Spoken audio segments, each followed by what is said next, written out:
ഒന്ന് ചുമല് കൈവച്ചാൽ എന്താ?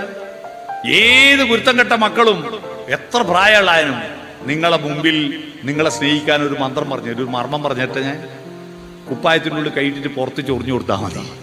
ഭയങ്കര ഇഷ്ടമായിരിക്കും ഏതൊരു മനുഷ്യനും. അത് ഇഷ്ടമില്ലാത്ത ഒറ്റ മനുഷ്യനില്ല. വൈക്കം മുഹമ്മദ് ബഷീർ പറഞ്ഞ ഇത് പുറം കണ്ടുപിടിച്ച് തന്നെ ചൊറിയാനാണ്. മനസ്സിലായി? വേറെ കൈകൊണ്ട് കാലുകൊണ്ട് തലയുണ്ടല്ലോ എന്തെല്ലാം ഉപകാരം ഉണ്ടാവും. ഏറ്റവും കൂടുതൽ പ്ലിന്ത് ഏരിയ സ്പേസ് പോകുന്ന പുറത്തിനാ. ഒരു ഉപകാരവും ഇല്ലാത്ത സാധനം ഇത് ചൊറിയാൻ ഉണ്ടാക്കിയതാണ്.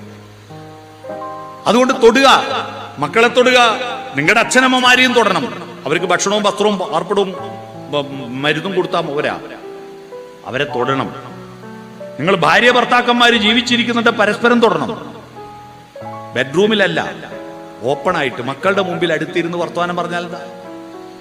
നമ്മളെ സ്ത്രീകളില്ലേ, മക്കളെ മുമ്പൊന്ന് ഭർത്താവ് ഒന്ന് ചുമലിൽ കൈവെക്കുവോ, ഒന്ന് കൈകൾ കോർത്ത് പിടിക്കും. നിങ്ങൾ കളിക്കുന്ന പിള്ളേർ കാണൂലേ?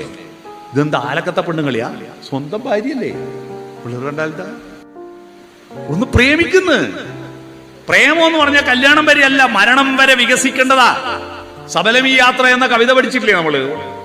ആശുപത്രി കിടക്കയിൽ ഒരു ചുമക്കടിയിടറി വീഴാം ഈ പഴങ്കൂട്, എങ്കിലും നീയൻ അണിയത്ത് ചേർന്നു നിൽക്കൂ സഖി, വരും കൊല്ലം ആരെന്നും എന്തെന്നും ആർക്കറിയാം. പ്രേമിക്കും. കല്യാണം വരെ I love you, I love you, I like you. രാവിലെ ഉച്ചക്കും രാത്രി ആയിക്കും. കല്യാണം കഴിഞ്ഞിട്ട് ഒരു തവണ പറഞ്ഞോ I love you, I like you എന്ന് പറഞ്ഞോ? പറയുന്ന എന്തോ ഒരു മോശ. എന്താ പറയാത്തെന്ന് ചോദിച്ചപ്പോ തൃശ്ശൂരിൽ നിന്ന് ഒരാൾ പറഞ്ഞ മറുപടി, വിവാഹം കഴിഞ്ഞാൽ എന്താ ഐ ലവ് യു അറിയാത്തെന്ന് ചോദിച്ചപ്പോൾ അയാൾ പറയാം അതെന്താണ് പറയാത്തതെന്ന് അറിയാം. എന്താ? ഇലക്ഷൻ കഴിഞ്ഞാൽ പിന്നെ പ്രചരണം വേണ്ടല്ലോ എന്ന് പറഞ്ഞു. അപ്പൊ ഇലക്ഷന്റെ തട്ടിപ്പാണോ ഇത്? അതുകൊണ്ട് പ്രേമിക്കും.